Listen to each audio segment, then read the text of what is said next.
quer ver. O Varandim, seguido de O Caso em Carvangel, é o último livro de Mário de Carvalho. Duas novelas absolutamente requintadas sob o ponto de vista estilístico e, como é seu hábito, desconcertantes na ação. O escritor no seu melhor. Mário de Carvalho é um dos grandes criadores da língua portuguesa e um dos mais prolíficos nos géneros que pratica, no número de títulos publicados e nos prémios recebidos. O Varandim, seguido de O Caso em Carvangel, é o seu 26º livro, entre romances, novelas, contos, peças de teatro e livros para os mais novos.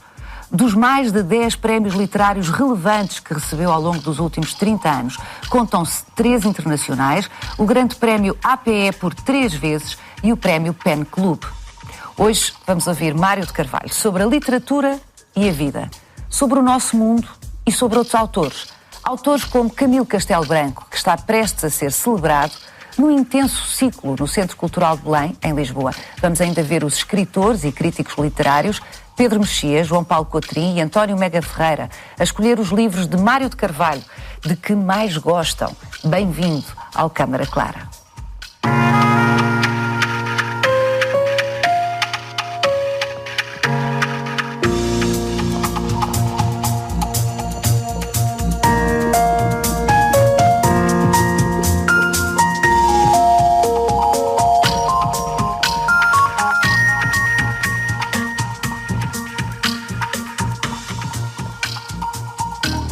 Coube a António Mega Ferreira a apresentação do último livro de Mário de Carvalho, O Varandim, seguido de O Caso em Carvangel. Vamos ver o que tem a dizer-nos sobre este livro. Bem, em primeiro lugar, este é o livro mais recente, o que está a sair, o que saiu agora, de Mário de Carvalho. E é um livro muito interessante, porque, mais uma vez, há uma inflexão temática e de registro narrativo na obra de Mário de Carvalho. No final do ano passado, tinha saído um romance chamado Quando o Diabo Reza, que é uma espécie de vadiário, como ele próprio lhe chamou, e muito bem, que é uma espécie de um romance sobre um grupo de gaudérios que acham que são criminosos de alta estirpe. Isto passa-se, digamos, em ambiente urbano, mas suburbano, digamos, português, e, portanto, aqui não há criminosos de alta estirpe, como é evidente. Bom, e meses depois dá-nos um livro, constituído por 2 novelas, que mudam completamente de latitude, de longitude, de personagens, de ambientes, etc. Nestas 2 histórias, o Mário de Carvalho tenta reconstituir ambientes que têm a ver com uma Mitteleuropa, com um centro, qualquer país do centro da Europa, mas um centro da Europa reinventado pelo Mário de Carvalho, à maneira dele. Destas 2 novelas, a primeira é quase, eu diria, o Varandim, é quase uma espécie de entrada devagar nesse universo centro-europeu reinventado. Porque, de facto, onde toda a arte narrativa e toda a capacidade inventiva, designadamente no plano da linguagem do Mário de Carvalho, explode, por assim dizer, na segunda novela, que é O Caso em Carvangel, que é uma novela extraordinária. Carvangel é um sítio que se caracteriza por 2 coisas. Tem um canhão que não dispara e toda a gente está à espera de um navio que não chega. E toda a gente que se dirige para Carvangel ou quer ver o canhão disparar ou quer ver o barco chegar. Para quê? Para partir. É uma narrativa muito delicadamente humorística, como quase sempre é Mário de Carvalho, com toques de humor muito quase insinuados, e é, sobretudo, uma narrativa na qual se reencontra o Mário de Carvalho, grande cultor da língua portuguesa. Escrever para ele é também recriar a língua através de uma nova espécie de linguagem que ele reinventa em cada uma das suas histórias. Tudo isto transforma, para lá do interesse da história, e a história ela própria pode ser lida como uma parábola, não se pode ficar sempre à espera, sob pena de perdermos tudo. Além desta dimensão quase de parábola da história, ela é um enorme prazer para o leitor. O Varandim, seguido de O Caso em Carvangel, é uma leitura, testemunho, que é, de facto, como diz o Mega Ferreira, um absoluto prazer. Boa noite, Mário de Carvalho. Muitos parabéns. Obrigado. Por mais este. Nestas novelas, nestas 2 novelas, o Mário coloca-nos, aos leitores, na vida, como disse o António Mega Ferreira, na vida de duas cidades do centro da Europa, cidades inventadas, alguns no século XIX, digo eu, e a vida de qualquer um de nós está lá toda.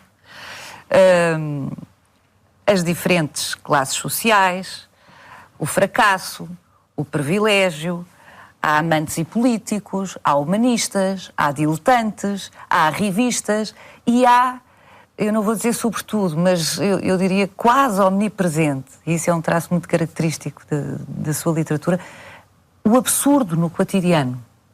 Nós estamos sempre a lidar com qualquer coisa que nos transcende, que vai além de nós. Não é? E estamos sempre na expectativa de qualquer coisa que pode não acontecer. Mas também de que há caminhos que não têm regresso. E se bem reparar, no ocaso em Carvangel, não se volta daquele sítio. E a barreira que marca a entrada do istmo, que vai dar longínquamente para Carvangel. Sim, porque Carvangel é um istmo, exatamente. Chega-se a Carvangel através do longo istmo. Mas exatamente. A barreira está pintada de um lado só, não é? Do lado de quem chega, porque no regresso ela não estaria pintada, porque dali não se volta, dali parte-se para qualquer lado, quer-se partir para qualquer lado. Para uma cidade mítica também, Chantenon, num barco, num navio que ele próprio, também é um navio muito confabulado pelos próprios interessados em embarcar no navio, toda aquela cidade fervilha de desejos. Mas também a morte nestas duas novelas está muito presente, não é? A morte do outro, a morte sofrida, a morte na forca, o gosto pela apreciação do espetáculo da morte e do sofrimento que esvazia uma cidade. Toda a gente quer ver um suplício. E no segundo há aqui qualquer ideia... Isso é no Varandinho, a primeira novela? Na segunda há muito a ideia de que qualquer coisa que as personagens não sentem, mas que está consumada. E também o desencontro entre as relações humanas. Eu não sei se reparou no conjunto de mulheres que há em Ocaso em Carvangel. Aquilo é uma galeria enorme de mulheres que eu até nem quis que se destacassem especialmente. Porque são mulheres duplas e triplas, em grupos, às vezes muito semelhantes uns com os outros, e há homens a debaterem-se a face daquelas mulheres todas. E há mulheres, não é? Também a debaterem-se em relação a vários homens, de uma maneira que não é expansiva, é ir daquela gente educada, não é?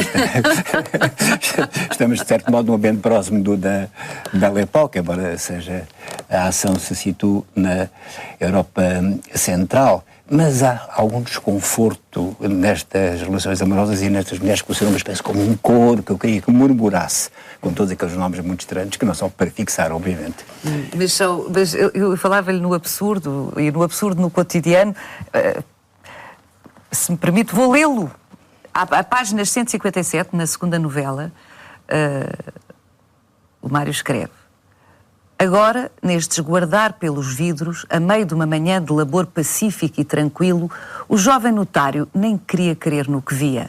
Em frente de todos os olhos desenrolava-se a mais sanguinária das lutas de pescadores ocorrida nos últimos anos, com golpes desalmados, pancadas e talhos de incontida fúria e desaustinado ódio. Ele não queria crer no que via. Este doce, tenro Roscélio, que é o protagonista ou um dos personagens do segundo conto, exatamente, do Ocaso, ele está perplexo. Ele chega a este sítio, a Carvangel, e cada dia lhe traz nova perplexidade. E nós, de alguma forma, estamos com ele. Não sei se revê... Aquilo que nós chamamos habitualmente das pessoas normais, não é? Exato, ele seria uma pessoa normal. Ele seria uma pessoa normal. Tranquilo, notário. Exato, não é? Ele quer ser pacato, mas de facto a cidade desafia-o permanentemente com histórias e com situações rocambolescas. No primeiro conto, Zoltán, o doce velho aqui, o doce velhinho, através dos olhos de quem vemos exatamente a loucura a bater-se nas ruas, não é? E em ambos, anarquistas. Muito bem, mas fazem parte do tipo social do século XIX. Há sempre anarquistas, e muitas vezes nobres, Como é o caso. Exatamente. Quem ouvir a nossa conversa até agora e não tiver tomado atenção ao que disse, ou não conhecer bem os livros do Mário de Carvalho, poderia pensar que com a morte, como diz o fascínio pelo espetáculo da morte, a corrida para o espetáculo da morte, bombas a serem urdidas, não é? Que isto se trata de duas novelas negras, mas nós já vamos desenvolver isso. Eu não diria de todo que são negras. Como é que as classificaria? Eu penso que há aqui aspectos sombrios e que o aparecimento de cães selvagens num istmo escuro também é bastante inquietante. E que a luta de pescadores, houve uma luta de pescadores no Tejo no século XVIII, não sei se sabe disso, é dos Atrafarios, os algarvios e tal. Mas essa luta de pescadores, que depois é seguida por uma invasão daquilo que eu chamo de abutres de mel, e não há abutres do mar. Portanto, são inventados de propósito para esta novela, com uma homenagem ao mel. Aliás, na novela há várias homenagens. Uma delas ao Maupassant também. Bom, mas isso é sinistro aquilo que se vai passar, não é? O abate dos abutres, o voo dos abutres, enfim, todo aquele ambiente, a carnificina, a queima dos corpos que se vai suceder. É, de facto, um elemento quase de horror, não é? Inserido nesta história, que de uma forma geral é pacata, uma cidade cheia de confusão, cheia de vida e cheia de sol.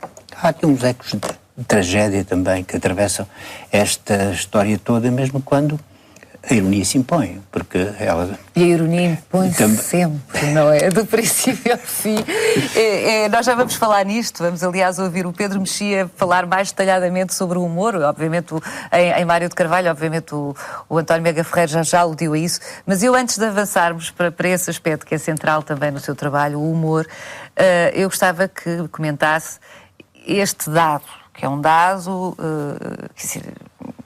absolutamente evidente para quem olha para o conjunto dos seus livros, quer dizer, 26 títulos.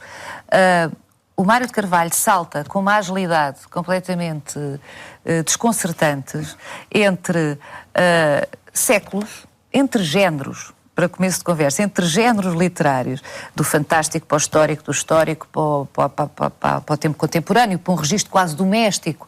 Portanto, faz umas alternâncias de géneros completamente desconcertantes pela agilidade com que o faz.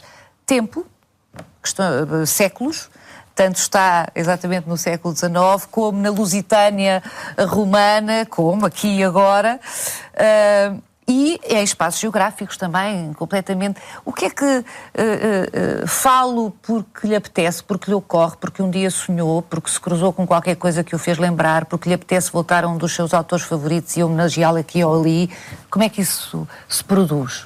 Eu acho que posso responder-lhe de várias maneiras, mas vou escolher uma delas. Bem, eu tenho várias vozes e eu penso que qualquer escritor, qualquer romancista tem várias vozes. Basta nós pormos várias personagens a falar, de pontos de vista diferentes, com linguagens diferentes, com percursos de vida inventadas, não é? Imaginadas, diferentes também, para nós nos desdobrarmos em várias vozes. O escritor, em princípio, desdobra-se, não é? Isto é um bocadinho esquizoide, mas acontece isso, esse desdobramento. Por outro lado, sou extremamente curioso. Estou extremamente curioso e gosto de percorrer várias épocas e espreitar, não é? E frequentar várias épocas e vários tempos. E depois ocorre-me sempre que os tempos estão muito próximos uns dos outros e os espaços, ao fim e ao cabo, estão muito próximos uns dos outros.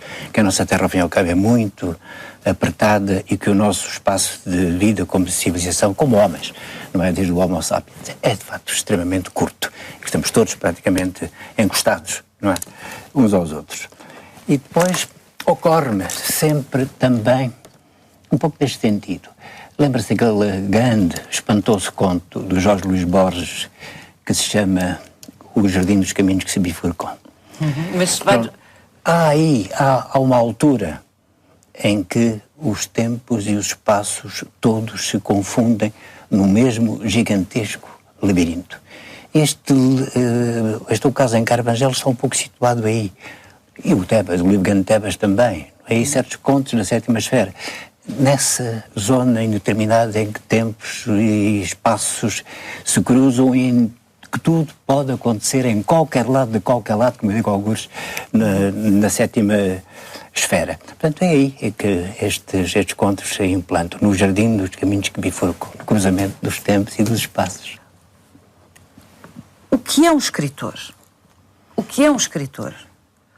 Bom, em português, eu digo isto porque eu penso que os anglo-saxónicos têm uma noção diferente do que é um escritor. Quem escreve para publicidade é um escritor, quem escreve para cinema é um escritor. Aqui em Portugal costumamos associar a expressão de escritor aos praticantes das belas letras e aos ensaístas, não é? Quem escreve romance, conto, poesia, ensaio, é um escritor. E é isto, eu penso que é isto, exatamente isto. E adoto, digamos, esta qualificação tradicional. A questão não é uma questão que se põe muitas vezes. Eu recordo que há 20 e tal anos, na Associação Portuguesa de Escritores, se punha a questão de saber quem é que devia ser admitido, quem eram os escritores que deviam ser admitidos. E fez vencimento a tese de que quem quer que estivesse escrito uma plaquete, quem quer que tivesse escrito mesmo uma pequena coisa, a mais remota edição de autor, tinha direito a entrar na associação. Era escritor. Isso era uma posição ideológica, não é uma posição estética, não é? É uma questão democrática. É uma questão profissional, quase. Sim, não é? ok. Mas quem escreve livros, quem os publica, é um autor, é um escritor. E as questões de apreciação e as questões de qualidade, as questões estéticas, aqui não tem que se colocar. Mas aqui eu mantenho esta posição. Quem escreve, quem publica, é um escritor. E a partir daqui depois podemos continuar a conversar. Não é? Mas Era mesmo a partir daí que eu gostava que começasse. Então vamos... porque precisamente... Isto assente. Com este pressuposto, exatamente.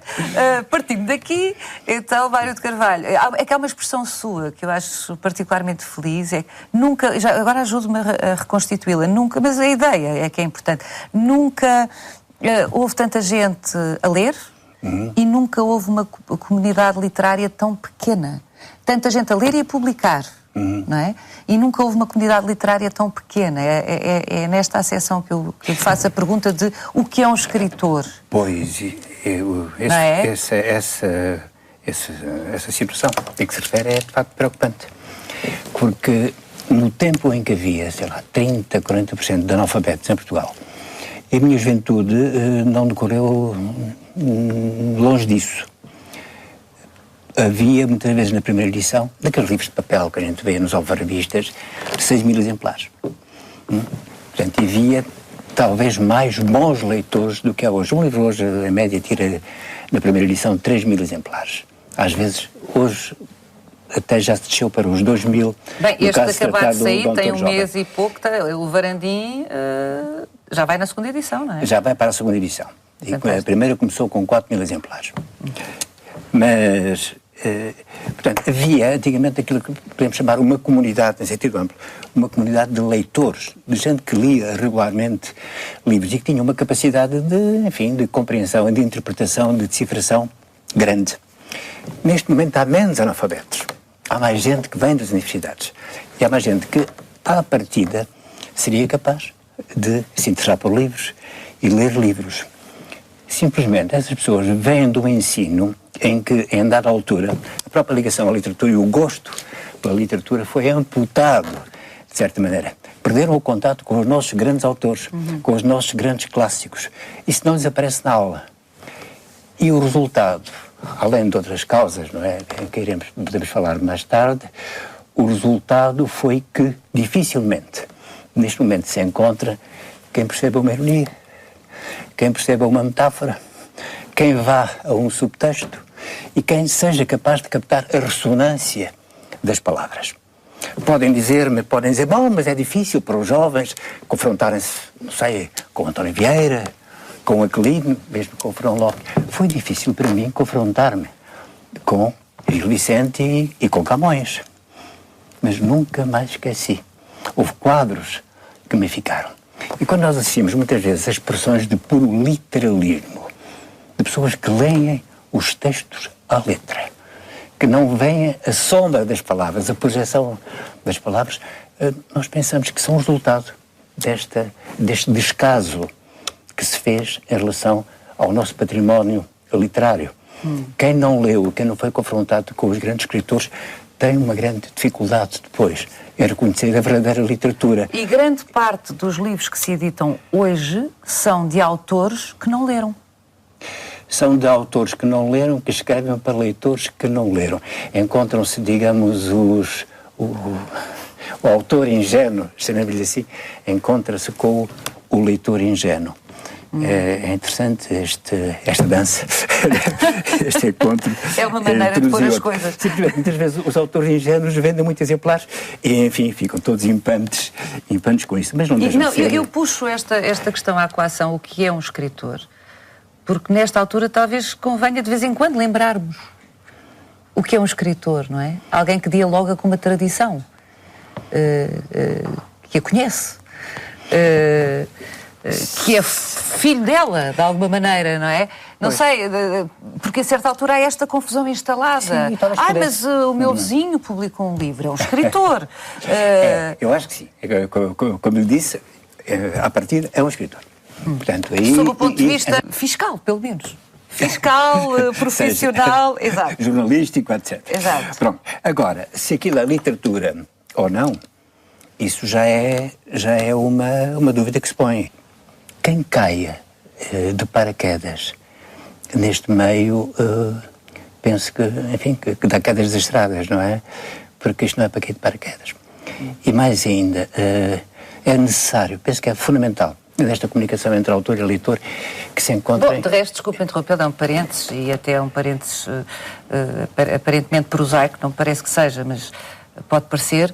O próprio Mário de Carvalho abandonou a sua profissão, que é a profissão... Fui deixando, sim. Foi deixando a advocacia para se dedicar exclusivamente à literatura. Sim. Quer dizer, é full-time, é um trabalho a tempo inteiro, muito exigente, muito... Sim, e implicou muita leitura, implicou um acervo muito razoável, aquilo que às vezes chama um pecúlio.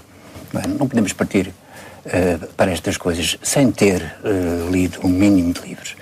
É indispensável as memórias. Quer dizer, poder pode-se, uns ou outros. mas não resultam as mesmas coisas, não é? Nota-se logo, e basta às vezes folhear em 3 ou 4 páginas, que não vale a pena continuar. Que aquele autor pensa, se calhar não sabe o que está a fazer. Não sabe o que está a fazer. Eu costumo às vezes exemplificar com, enfim, para não estar a fazer suscetibilidades, com um romance do século XIX, António Maria Rodrigues, que se chama A Rosa do Adro. A Rosa do Adro foi o best-seller mais espantoso, que havia em todas as casas em Portugal durante praticamente um século. É uma história, enfim, sentimental e lamechas que passa no tempo das guerras liberais. Abre-se a primeira página da Rosa do Adro e apenas se encontram lugares comuns. Não há nada que não seja uma banalidade, já na altura que foi escrito, no século XIX. Daí o acolhimento, não é? Daí o acolhimento, sim, que conforto. Claro, que conforto. Estava ao nível... Toda a gente reconhecia o que ali estava a ser dito. Estava tudo ao nível das mentes mais impreparadas e mais ingênuas. Aquilo circulava, havia a Rosa do Adro em casa de ambas as minhas avós, não é? Tudo lá. A Rosa do Adro deu filme, foi um dos primeiros filmes portugueses, foi a Rosa do Adro. Bem, mas nós não podíamos ir do bom do António Maria Rodrigues, que escreveu a Rosa do Adro, e que nem sonhava, coitado, muito novo, o êxito que iria ter, e passar, por exemplo, a Corinho Telhado, que morreu há pouco tempo. Corinho Telhado escreveu 3.000 romances, acho eu. Um romance por semana. Era uma coisa completamente espantosa, sempre com o mesmo esquema. É bom não irmos pela quantidade de produção, porque não foram 3.000, mas o Camilo Castelo Branco, um dos seus autores favoritos, que vamos já falar hoje aqui, também teve uma produção espantosa, não é? Tinha que sobreviver, tinha que se alimentar, sim, não é? é? Sim, vivia daquilo e com dificuldades. E com dificuldades. Mas o Camilo é um gênio, magnífico escritor. É outra coisa. É um magnífico escritor. E assim como nós às vezes, quer dizer, folheamos essas páginas desses livros, desses best-sellers, que às vezes são apresentados com uma grande arrogância, que de facto vendem muito e depois desaparecerão daqui a uns meses. Mas, lemos 3 páginas e digo, bom, não vale a pena continuar, não vale a pena pegar mais nisso. Com o Camilo é exatamente o contrário. Às vezes ficamos presos, ficamos retidos pela magnífica confabulação e pela utilização espantosa da língua portuguesa. Isto são muitos adjetivos, mas eu não consigo encontrar outra maneira de qualificar o Camilo. Não é? Ainda ontem estive a ler, por acaso, um pequeno trecho em que ele ironizava com as traduções do Rei Dom Luís. O Rei Dom Luís traduziu o Shakespeare. Como sabem, ainda há pouco tempo essas traduções circulavam e vendiam-se na Feira do Livro as traduções do Rei Dom Luís. E o Camilo dizia isto: os nossos reis são funcionários públicos, não podem construir nem destruir nada, excepto Shakespeare. E também me recordo da altura, eu com um fulano chamado Tomás Filho, que se meteu com o Camilo, e eu ofereceu-lhe bengaladas. Né? E o Camilo disse: o senhor Tomás Filho de puta e delega na sua bengala o encargo de me convencer, uma coisa assim deste género. Bom, era um polemista perfeitamente espantoso. Tinham todos medo dele, não é? Porque ele saía-se com... Aliás, estava a dizer, antes de começarmos esta conversa, porque o Mário de Carvalho não é daqueles que entende que ou o Camilo ou essa... Não, os dois, como é evidente, os dois, não pertence a clubes que excluem o outro, o Mário estava a dizer-me que precisamente alguns dos textos que mais gosta também do Eça de Queiroz têm a ver com polémicas. E com cartas trocadas e artigos na imprensa, polémicas, não é? É muitas vezes aí que se vê a verve. Mas, por falar em riso, Pedro Mexia, vamos continuar agora consigo outra vez, embora... Enfim, são todos parentes. Pedro Mexia, outro dos leitores atentos de Mário de Carvalho, escolhe do autor um romance de 2003, romance que também foi distinguido com 2 prémios literários de referência. A Fantasia para 2 Coronéis e uma Piscina é um fardo candidato a ser o livro mais divertido do Mário de Carvalho, e este é um livro ao mesmo tempo muito irónico, muito sarcástico, mas muito zangado. Todas as mudanças grandes e pequenas, culturais e políticas, vão aparecendo ao longo do livro. Portanto, se discute a guerra colonial, visto que ambos os militares, ambos os coronéis participaram na guerra, e a Revolução, como se discute o aqui, os piercings e, enfim, uma série de grandes e pequenas mudanças sociológicas, através, nomeadamente, da geração dos filhos. Sendo essa dimensão uma dimensão moderna do romance, é também a dimensão mais clássica, no sentido de que se liga à própria origem histórica do romance, do Laurence Sterne, do Tristram Shandy, etc., do Rabelais, em que o romance era essencialmente lúdico, em que o romance jogava muito com a sua forma, com a sua maneira de contar, e é essa tradição lúdica do romance a que o Mário de Carvalho se liga, embora, e que também existe em Portugal, nomeadamente no Camilo, esse virtuosismo do Mário de Carvalho não é apenas uma espécie de exibição de músculo literário, de cultura literária, embora às vezes também seja, não há mal nenhum que o seja, porque ele escreve muito bem e sabe que escreve muito bem, mas é também uma ligação de uma possibilidade de romance contemporâneo a certas formas de romance histórico, em que, ao mesmo tempo que se faz a sátira, que é, enfim, imemorial desde os tempos dos clássicos do teatro, e ao mesmo tempo se reflete sobre o processo de como contar uma história. E, portanto, é um livro muito inventivo, muito divertido e bastante zangado, e essa mistura desses 3 elementos torna-o provavelmente o meu livro favorito, pelo menos o meu romance favorito do Mário de Carvalho. Mário de Carvalho, eu não saberia dizer, enfim, percebo muito bem o Pedro Mexia, porque é que não é só é ironia, sim, mas a mim, pessoalmente, se calhar sou muito fácil, arranca-me gargalhadas a fantasia. Mas, devo dizer, já o disse aqui, o Varandim, seguido de O Casa e Carvangel, é muito cómico. No meio daquela dimensão sombria a que já aludiu, daquela permanente ameaça de tragédia, não é? Mas no meio disto tudo é muito cómico. E o Pedro Mexia fala em inventivo, a propósito do fantasia, mas é aplicável a qualquer um dos seus livros, eu creio, inventivo, divertido e zangado. O humor é uma das manifestações do desespero. O humor é uma manifestação de resistência. Não há tirania que se aguente com o humor. E todos os tiranos impõem uma gravitas, não é? Gravidade, solenidade. A solenidade está muito ligada ao poder. E o humor resiste a isto. Mas o humor, já reparou também, pode desmontar os fanatismos. É muito difícil conciliar o fanatismo com o riso. Justamente com o riso de nós próprios. Claro, porque nós rimos com também. Com a autoironia, claro. Nós rimos também de nós próprios. De forma que tem esta função que é extremamente saudável, não é? De nos afastar da tirania, de nos afastar das solenidades, de pôr em causa certos ritos, designadamente ritos de poder, e também de evitar, ou pelo menos perturbar o fanatismo. Nunca vi nenhum fanático rir e... Veja, neste momento estamos perante um fenómeno perigoso, não é? Uma espécie de nazismo, de expressão religiosa. Não vê humor ali naquele lado. Está a falar do fundamentalismo islâmico, exatamente. João Paulo Cotrim fala-nos do primeiro livro que Mário de Carvalho escreveu, que não foi o primeiro livro que Mário de Carvalho publicou. Ora, veja. Eu escolheria o livro Grande Tebas, Navio e Mariana, porque, por várias razões. Por um lado, pela sua atualidade, porque é um livro que lança vários estilos que o Mário de Carvalho praticará depois ao longo da sua obra, desenvolverá ao longo da sua obra, e também temas, sobretudo o tema do cerco, do homem cercado pelas suas circunstâncias.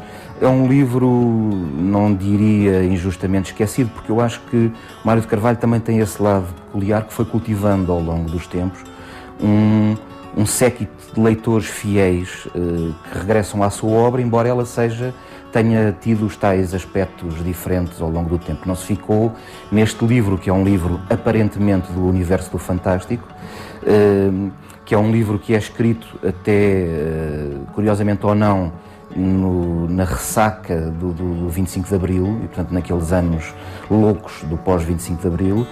Embora tenha sido escrito anteriormente, foi publicado posteriormente aos dois livros que lançaram o Mário de Carvalho, o caso do Beco das Sardinheiras e os Contos da Sétima Esfera, também nessa esfera do fantástico.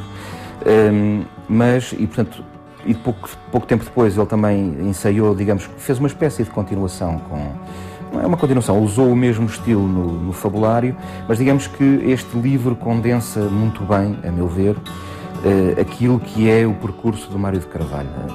Tem um outro aspecto que eu acho absolutamente extraordinário, que é uma das coisas que mais me interessa na obra do Mário de Carvalho, que é a melancolia irónica.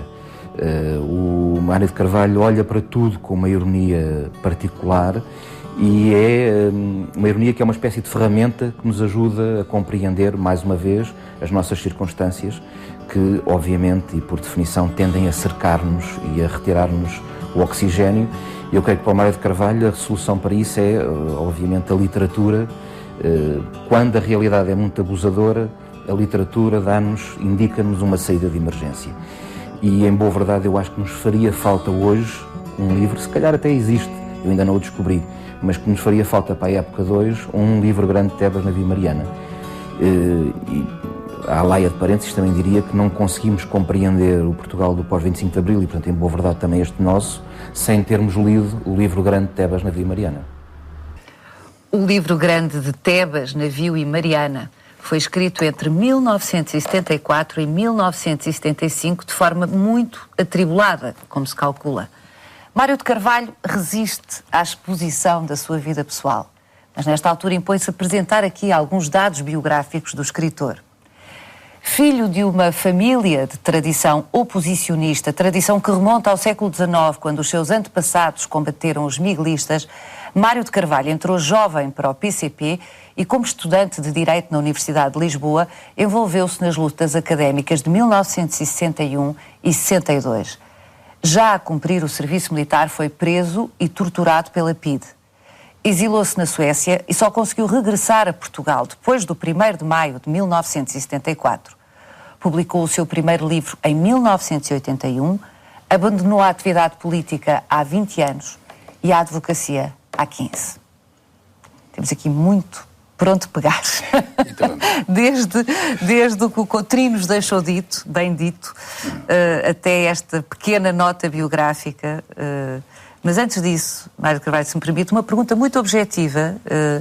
Porquê é que saiu da Caminho, ao fim de quase 3 décadas da mesma editora, enfim, uma editora ainda por cima com também uma história e com bons companheiros na Caminho, como Sofia de Melbrenner, por exemplo, e sai para a Porto Editora? Eu prefiro estar com uma administração que não demora 4 anos a perceber quem eu sou e que eu existo, em primeiro lugar. E depois também penso isto, é que quem sabe de ferros de engomar trata de ferros de engomar, quem sabe de sabonetes trata de sabonetes, quem sabe de livros trata de livros, quem sabe de cervejas trata de cervejas, não é? Portanto, é isto. Penso que isso responde à sua pergunta. Responde. Por outro lado também a ideia de transitoriedade incomoda um bocadinho, não é? Portanto, eu prefiro a estabilidade e a solidez no que toca a estas relações, enfim, que são relações negociais, não é? Que têm a ver com a nossa presença nesta editora. Podemos contar agora com uma nova fase longa, estável, com a Porto Editora. Muito bem, que de resto, isto é um dado muito importante nesta conversa, vai reeditar toda a sua obra. Sim. Toda a sua obra. Portanto, podemos contar com os 26 títulos, os 25, tirando este que já saiu na Porto Editora. E com alguns novos que irão aparecendo também. Esses exigimos. Isso pode contar que não será só a Porto Editora a pressioná-lo. O Cerco, diz João Paulo Cotrim. O Cerco é, enfim, não li todos os seus livros, mas de todos os que li, eu diria que é omnipresente. É omnipresente. Nomeadamente no Varandim, seguido de O Caso de Carvangel. Porquê é que para si esse tema é omnipresente? Olha, se eu disser que o tema do cerco aparece muito claramente no livro Grande de Tebas, na Via Mariana, e que o livro Grande de Tebas foi escrito em plena Revolução, foi escrito em pleno período revolucionário, aquilo que habitualmente se chamou PREC, não é? E as pessoas, muitas das pessoas mais novas, talvez não tenham ideia do que é uma revolução e do que é uma situação que muda de hora a hora e de que é um ambiente absolutamente convulso, absolutamente alucinante, quase, em que toda a gente está envolvida, toda a gente está na rua, ninguém dorme, toda a gente se mexe, toda a gente dá opiniões, acontecem acontecimentos verdadeiros e falsos em todo lado, enfim, 30 por uma linha. Pois bem, no meio deste turbilhão todo e deste mundo todo, eu senti a necessidade de um espaço para mim. Que espaço que não fosse um espaço público. Espaço E o livro Grande de Tebas é, de certo modo, é construído nesse espaço. Um espaço que pode ser um interstício, um intervalo entre 2 reuniões, não é? Que pode ser 1 hora, enfim, que está em casa e que se tomam umas notas apressadas. Eu tenho manuscritos ainda do livro Grande de Tebas escritos no meio de reuniões. Uma cena de alguém que desce umas escadas, eu escrevia nessa altura e depois, enfim, lá juntei aquilo tudo. Portanto, é um livro que responde um pouco à ideia que eu tinha de que a vida não era assim, que a vida não podia ser assim, que aquilo não ia durar para sempre. Aquele ambiente que muitas vezes era um ambiente de festa, desaustinada, completamente desaustinada. Aquilo não podia ser assim. E de que, isso está expresso no livro Algures, não me recordo agora qual é exatamente a frase, mas de que em volta as bruxas dançavam, em volta de tudo isso, e que as feiticeiras procuravam-se para reinaugurar as suas cavernas.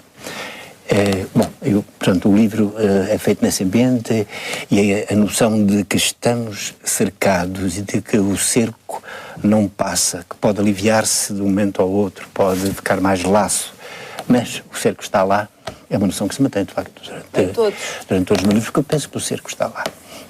O cerco está lá. E o cerco assume inúmeros rostos. Sem dúvida. Não é? Sim. Pode ser simplesmente a nossa angústia existencial. Num dia de sol, por breves instantes esquecemos, mas o cerco está lá. O cerco está lá e pode estar num Mediterrâneo, por exemplo, que sempre foi convulso e, de certo modo, ameaçador. Ao contrário do que muitas vezes pensa, não é? Podemos estar lentamente a ser cercados aqui na Europa. Mas isso é uma longa história. Enfim, é uma longa história. É com certeza para aqui, mas já aludiu, eu penso que está a aludir ao mesmo que aludiu há bocado, não é? Não vemos os fundamentalistas rirem. Sim. É isso que está a aludir também? Não vemos rirem, mas vemos-nos matar representantes diplomáticos, e vemos-nos na rua queimar bandeiras, e vemos-nos a usar a violência e a procurar humilhar os outros, e vemos, pior, vemos-los a praticar atos de guerra. Ou seja, impedir a livre expressão de cidadãos de outros países. Eu sempre bati pela liberdade de expressão, eu e outros, e muitos outros. E para mim é perfeitamente afrontoso que alguém venha dizer que eu não posso pensar isto ou aquilo, que eu não posso escrever isto ou aquilo, que eu não posso ironizar com isto ou aquilo. Nunca teve problemas no PC? Com a sua liberdade de expressão? É um escritor que claramente não está ao serviço de nenhum programa. Olha, é um escritor, portanto, na acessão a que já aludiu há pouco, não é? Sabe que eu sempre tive, talvez por inépcia, eu sempre tive o hábito de dizer o que pensava. Eu sempre disse o que pensava. E no PC sempre disse o que pensei. E, aliás, penso que há, em termos éticos, um dever que não pode ser incumprido de ligação à verdade. Não é? Porque com mentiras não se faz uma revolução. Não é? E também com a opressão e humilhação do outro não se faz uma revolução. Não é por isso que nós... Não foi por isso que nós nos batemos. Não é? Nós batemos pela liberdade. No fundo, e por uma sociedade melhor, não por uma sociedade pior. As minhas ideias podiam ser muitas vezes as minhas concepções naquela altura podiam ser muitas vezes, enfim, aceitos como uma bizarria, não é? Com algum excesso e tal, mas toda a gente percebia que eram sinceras e que eram minhas, e também não havia, no tempo, enfim, em que lá estive, pelo menos antes, não havia o hábito de calar as bocas. Não é? As pessoas eram sempre ouvidas e não eram discriminadas por aquilo que Pelo menos não teve essa experiência. Não tive essa experiência, e depois, enfim, a minha saída deu-se lá para os anos 90, na sequência daqueles acontecimentos que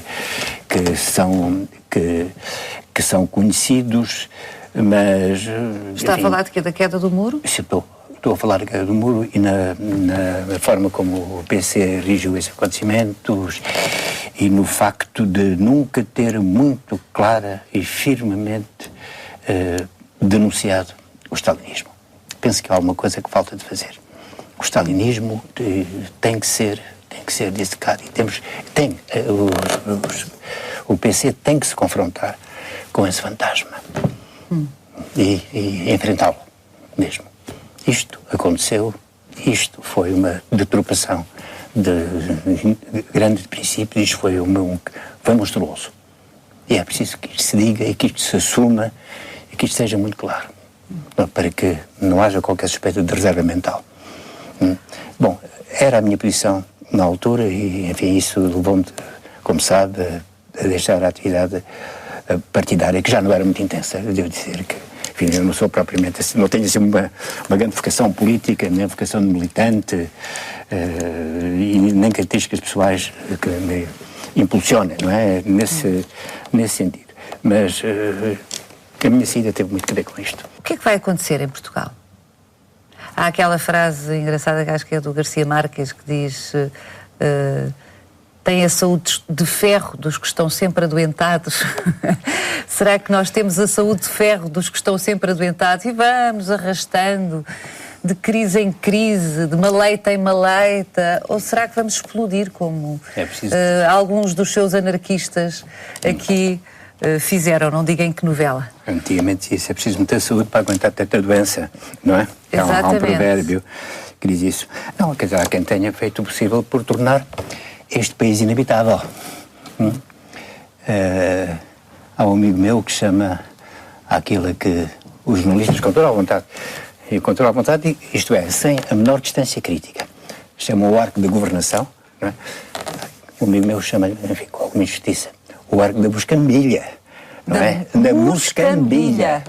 Não é? É claro que é preciso dizer que há pessoas de direita que são encantadoras, que as pessoas que votam nestes partidos, enfim, nem todas estão metidas entre traquibernes e em buscambilha, mas neste arco e ao nível do poder há pessoas que têm negócios e há pessoas que têm negociatas. Para mim é um bocado difícil conceber governantes numa democracia que não sejam homens livres. E o homem que está ligado a negócios não é um homem livre. É um homem que tem dependências e pode até ser um valete de interesses instalados. E é esta gente que nós queremos que nos governe. Fulanos ligados a bancos, algures da Alemanha, por exemplo. Fulanos ligados a instituições do capitalismo filibusteiro internacional. É esta gente ligada a interesses, gente que tem negócios, que compra e vende, que trafica em favores. Queremos esta gente no governo. Obviamente não são todos assim, imediatamente quando se fala neste governo, não penso logo em 3 ou 4. Não é que não são aquilo, pelo menos eu sei que não são aquilo, mas não saem eles chamuscados da mistura com esta gente de olho esquivo, de olhar esquivo, ou com aquele ar solene e pomposo do Dr. António Borges. Parece um chefe de contínuos, não é? E não tem a noção, portanto, da figura que está a fazer. Mas as pessoas estão sujeitas a isto. Nós temos que estar sujeitos a este tipo de pessoas. Já agora, deixe-me dizer-lhe, eu não conheço negócios ao Dr. Louçã. Não o vejo envolvido em negócio, muito menos em negociatas. Não conheço negócios ao Sr. Jerónimo de Sousa. Tem as suas próprias agendas e, como nós sabemos, e o próprio Mário de Carvalho está sempre a dizer... Mas que não são agendas de preenchimento pessoal, nem de enriquecimento, exatamente, nem da chamada... Mas muitas vezes as agendas conduzem a que as pessoas tenham que adotar determinadas posições para alcançar determinados fins, mas ao serviço de princípios e não ao serviço de interesses, não é? E na atuação política e não na traficância. Há uma grande diferença entre uma coisa e outra. Na própria Roma Antiga, não há nada mais corrupto do que a Roma Imperial. Os senadores eram impedidos de ter negócios. Eles transgrediam, é certo, mas não podiam ter negócios. Porque entendia-se que o interesse comum, o interesse da pátria, eram os pais da pátria, não podiam estar ligados a negócios que implicassem o vil total. Mas nós, com todo à vontade, depois dizem que é a sociedade civil a transparecer no governo. Há pessoas que estão ligadas a interesses, os mais diversos. Depois saem do governo e entram para empresas, e saem de empresas e entram para o governo. Mas que dança de cadeiras é esta? Que giga-joga é esta? No fundo, que gente é esta que tem estado a governar-nos e que temos lá posto? E que está lá, até certo ponto, legitimamente. Pois eu penso que a legitimidade se quebra em dada altura, estabelece uma ruptura. E com o governo que temos agora, que está agora em funções, essa legitimidade quebrou-se. Não é? Houve qualquer coisa que estalou, que foi demais. E passaram as marcas. A pergunta que eu lhe faço é exatamente o que é que acha que vai acontecer. É um homem com uma imaginação prodigiosa, com um grande conhecimento da história, que elude sistematicamente, e já o fiz aqui nesta conversa, a importância da memória para compreendermos o que se passa e, sobretudo, para podermos eventualmente antever o que vai passar-se. E eu pergunto-lhe, vamos explodir na linha daquilo que alguns dos seus anarquistas fizeram aqui no Varandim e no ocaso em Carvangel, ou vamos arrastar-nos? Paulo, eu não sei, eu não sou um profeta. O que é que me parece? Eu não sei, eu até sei muito pouco e todas as manhãs acordo esmagado pela minha tremenda ignorância. Mas não sei. Só que há sinais de ameaça muito fortes. E Portugal tem quase 900 anos, mas olha que não é eterno. Ainda não podemos convencer de que isto seja eterno e de que a nossa independência esteja assegurada. Bem, para já ela está bastante limitada, como nós estamos a funcionar, ninguém diz isto, mas enfim, neste momento quase como um protetorado, não é? E vamos ver o que é que o futuro nos reserva. Não estamos, neste momento, a ser governados pelas pessoas nem pelos partidos que sejam capazes de tirar Portugal deste atoleiro em que foi metido. Atenção que não se trata apenas do fator externo. Há anos e anos e anos de governação que têm conduzido a esta quase inabitabilidade de Portugal. Não se esqueça que há muitos anos... Inabitabilidade, no sentido de inabitável, sim, não é? Há muitos anos eu ouvi alguém dizer, e tem responsabilidades fortes neste momento, por várias vezes, isso está registado em qualquer lado, nada de miserabilismos. Por mais que uma vez, nada de miserabilismos. este impulso de novo riquismo, este impulso da ostentação, que ainda continua. Por acaso, nós podemos conversar largamente sobre isso, mas não temos tempo, se calhar. Mas há coisas em Portugal que são engraçadas, que são positivas e então são apreciadas lá fora. Por exemplo, os nossos primeiros ministros vivem nas suas casas e não no palácio. Os nossos presidentes da República não vivem nos palácios. Eu recordo que lá fora as pessoas apreciam isso, que é um fator de, enfim, de bom gosto, de simplicidade. Mas há à volta destas pessoas gente que se compraz a exibir os seus carros de luxo. Porquê que as pessoas usam carros de luxo? Porquê que exibem carros de gama alta? Porquê que mandam fazer aqueles fatinhos nos sítios mais? Porquê que fazem isso? Querem exibir-se? É um pouco a competição com o vizinho que está para lá de Sebe. Eu tenho um carro melhor que o teu. Carvalho, para quem é um escritor com tanto mundo e que nos dá tanto mundo através da sua literatura, espanta-me a sua surpresa. Faz parte, mas eu não é? estou surpreendido, eu estou indignado. É que lê-lo é assistir ao desfile, volto a dizer, desde a antiguidade romana até aos dias de hoje, passando pelo século XIX, enfim, por todos os tempos e de todos os modos, é assistir ao desfile, se calhar inevitável, das vaidades desta nossa espécie, não é? E que é uma coisa aparentemente intemporal e omnipresente. Sim, sabe onde é que vem a palavra vaidade? Vem de vanitas, de vão. Vazio, é qualquer coisa que não... Gostaria que o nosso primeiro-ministro, ou todos os ministros, se vestissem todos como Jerónimo de Sousa. Como eu. Não, eu não digo isso, mas eu digo muito claramente, a dignidade não está no automóvel. A dignidade não está no automóvel. Nos países nórdicos, civilizados, que nós consideramos... Onde viveu, sim, na Suécia? Um pouco tempo, 2 meses e meio e tal, mas ainda assim deu para apreciar algumas coisas. Mas os estadistas muitas vezes vão de bicicleta para os seus gabinetes. As pessoas não têm esta vontade, os reis andam pela rua, as pessoas não têm esta necessidade de ostentar, de mostrar a joia, de fazer guisalhadas à volta de si. São um sinal de civilização.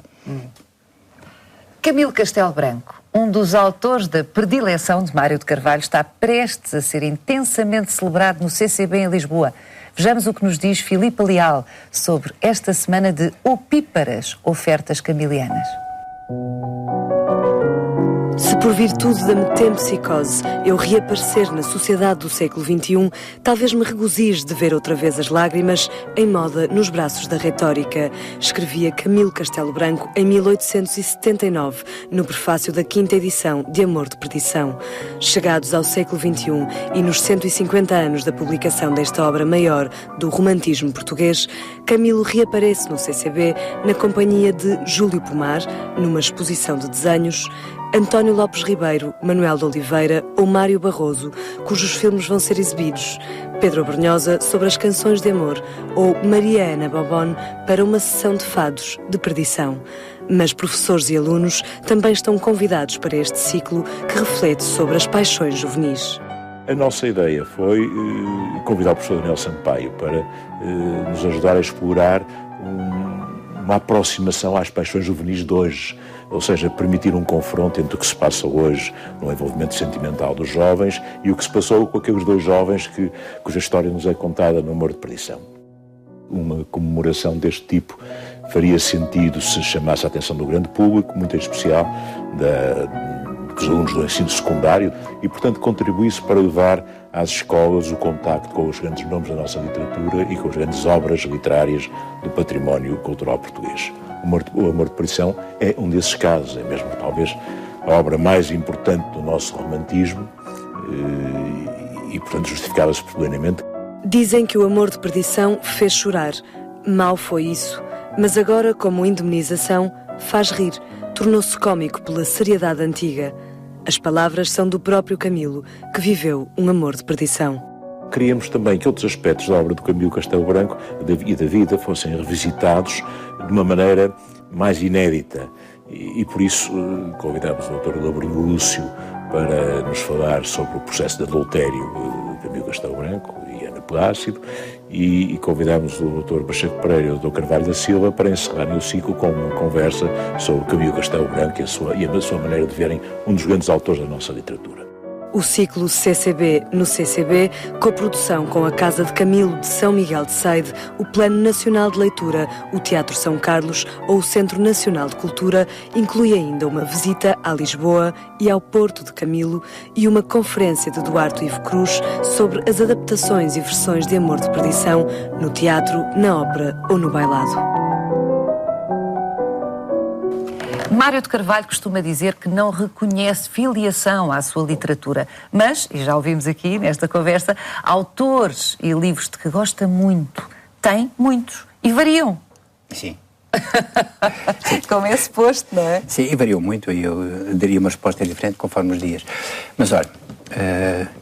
Camilo já falámos e já se percebeu o apreço. Bom, então, talvez começando por aqui, há 2 livros a que eu regresso com alguma regularidade.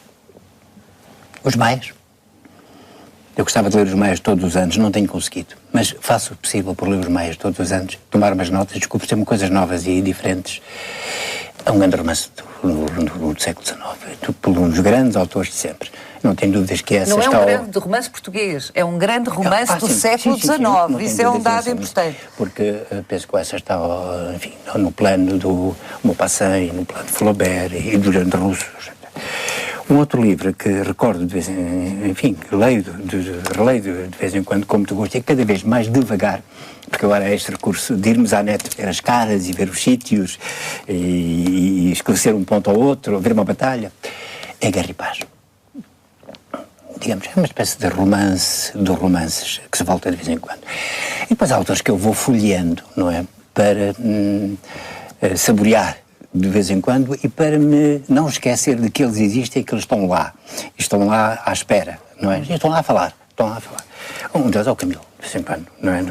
Abro umas páginas do Camilo e delicio-me a ver. Com alguma inveja. Já falou aqui de Jorge Luís Borges, que é outro dos seus autores diletos, de Melville. Gostei de saber que gostava bastante de Huckleberry Finn, de Mark Twain. Sim. É um belo livro, de facto. É um espantoso livro, muito amargo. Debaixo, enfim, daquela... Coisa quase pueril, não é? Sim. A criança que faz maldades. A criança vagabunda, traquiniça, que se acha graça, já com, digamos, com o sentido de adulto para certas coisas, porque é o menino da rua, não é? No fundo, o Huckleberry Finn. Depois há situações... Um duelo, recordo-me. Eu li o livro há muitos anos e isso ficou marcado. Um duelo em que um homem mata friamente um outro, portanto, numa rua. E há crueldade também, não é? No meio daquela gente, além enfim, das relações escravistas, não é? Que existem naquele tempo. Mas é de facto um livro espantoso. O Dom Quixote, evidentemente. E o Dom Quixote, que deve ser é um dos livros fundadores, é um daqueles livros que é difícil. Eu penso que alguém que queira escrever, ser escritor, não tem que ser necessariamente a Guerra e Paz, não tem que ser o Dom, mas há de ser alguma coisa destas. Há de ser algum destes grandes livros. As pessoas têm que ter uma espécie de fundo, não é? Uma espécie de pecúlio, uma enciclopédia, com o qual partem para as coisas, com o qual partem para a literatura, tem que se confrontar. Ou então corre o risco de repetir os outros, ou estar a escrever coisas perfeitamente desinteressantes que já foram ditas e foram mais bem ditas, não é? Por outros, não é? Mas eu penso que quem quiser, os jovens que começam agora a escrever, que não lhes fazia mal, às vezes tirar uns meses e ler calmamente, de lápis na mão, estas enormes obras. A começar pela Ilíada e pela Odisseia. Livros, aliás, de uma violência extrema. E agora há traduções, há boas traduções portuguesas, do Frederico Lourenço. Talvez convenha começar por aí, pelos livros fundadores, que são fascinantes, absolutamente fascinantes. E dos novos, há alguém que o tenha surpreendido ultimamente, pela positiva, como é evidente, novos autores? Sim, eu acho que há um caso de genialidade, que é o Gonçalo Tavares. Calculei que fosse o Gonçalo, aquele que o Mário ia falar. Às vezes, quando se discute sobre jovens autores, alguém me disse uma vez, não, esse não vale, Porque isso é genial. É um caso de gênio, portanto, não conta. Mas há a Dulce Maria Cardoso e o Rui Cardoso Martins, não é? Que parece-me que são autores, do meu ponto de vista, ainda são jovens. Não é? Com a minha proveta idade, eu posso, e a minha veterania, eu posso considerá-los jovens, que me parecem são autores de muito boa qualidade e em que se notam presentes as leituras, isto é, no tecido destes autores nota-se que há muita leitura e no caso de Tavares, enfim, há muita reflexão também. É aquilo que o Mário de Carvalho usa chamar espessura. Espessura, não é? Mesmo isso. Há vários estratos. Exatamente, a espessura, não é? 5.000 anos de espessura, a nossa civilização tem 5.000 anos de espessura, convém não ignorar este pequeno dado, não é?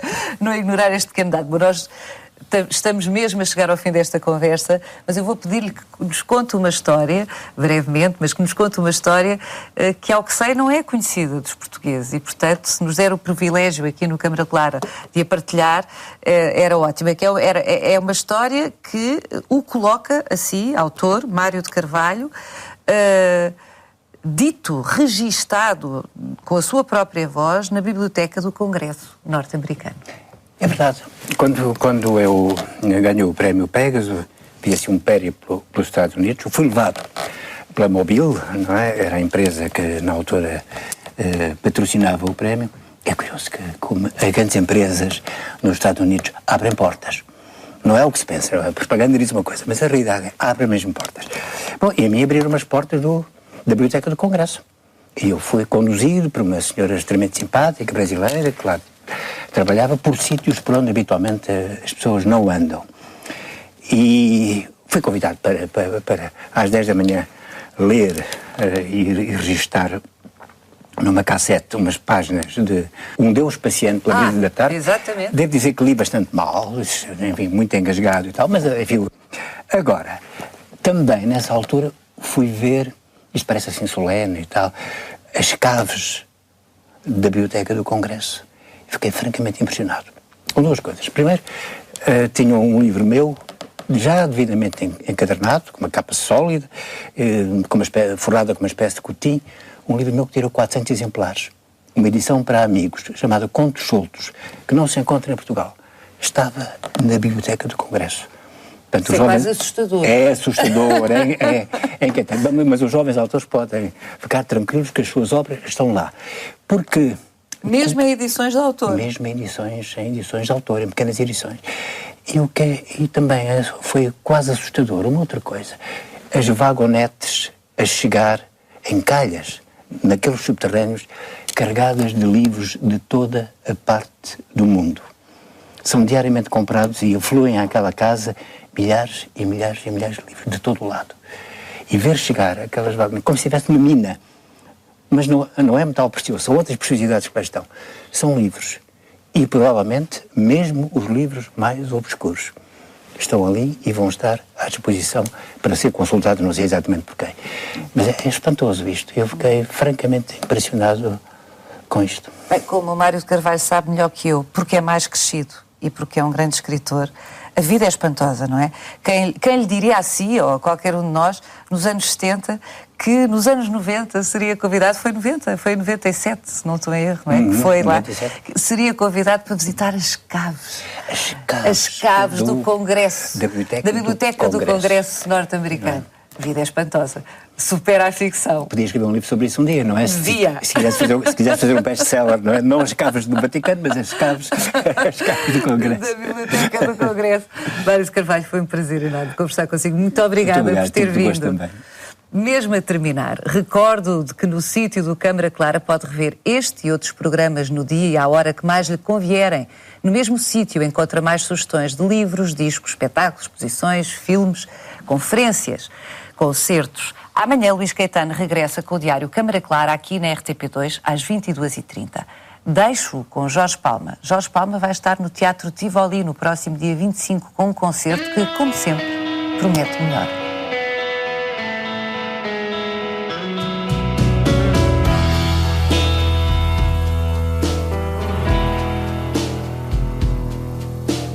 Imperdoável é o que não vivi. Imperdoável é que esqueci. Imperdoável é